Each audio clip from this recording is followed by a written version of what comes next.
Good afternoon, students of 9th standards. Today we will see some theoretical part. We will see first is line segment. For the line segment, suppose AB is the segment.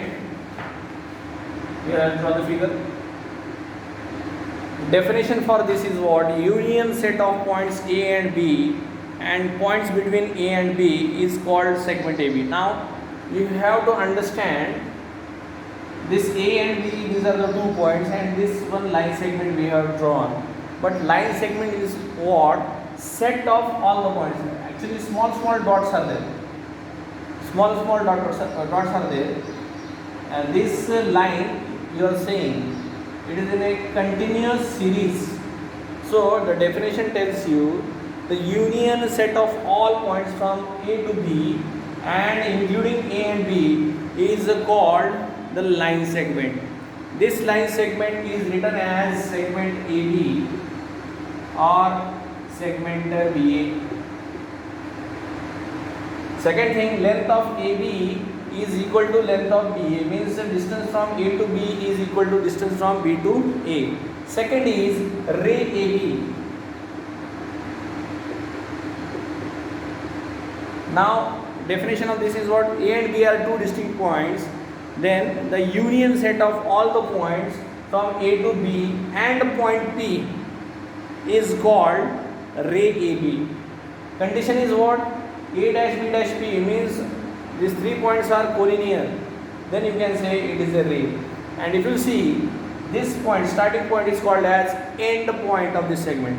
Here also in this segment, A and B are the end points of this line segment. Here up to infinity, arrow it is shown means here end point is not there. Okay. Then comes line AB. To the both sides of this, in this way, arrows are shown in a line segment. Set of all the points from A to B to the left and to the right is called a line segment, line. Second thing, set of all the points from A to B are a subset of this line. Subset of this line means all the points from A to B including A and B is in the line. This is the meaning of that. Subset you have understood in algebra chapter.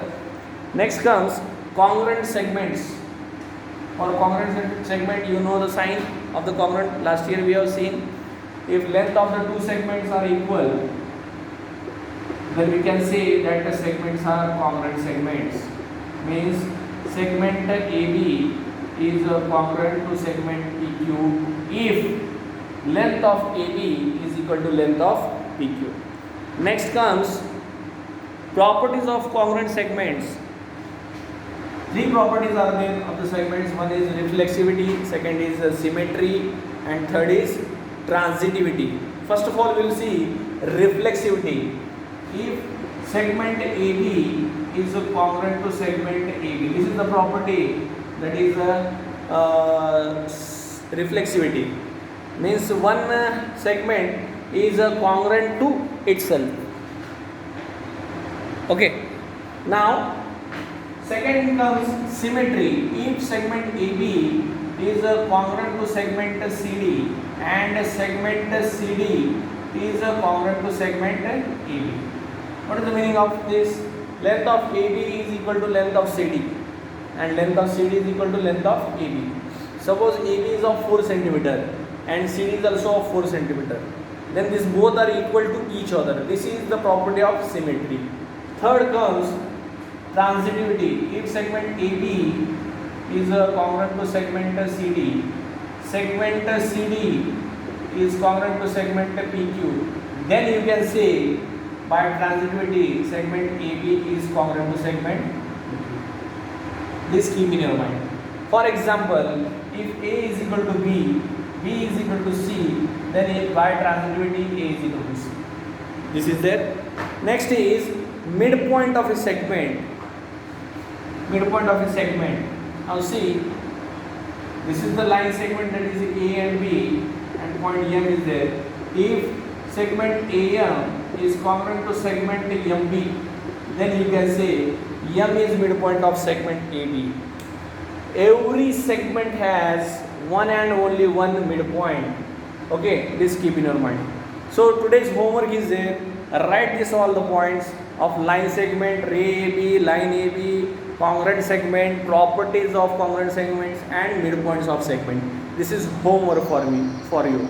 Remaining we'll see tomorrow. Thank you very much.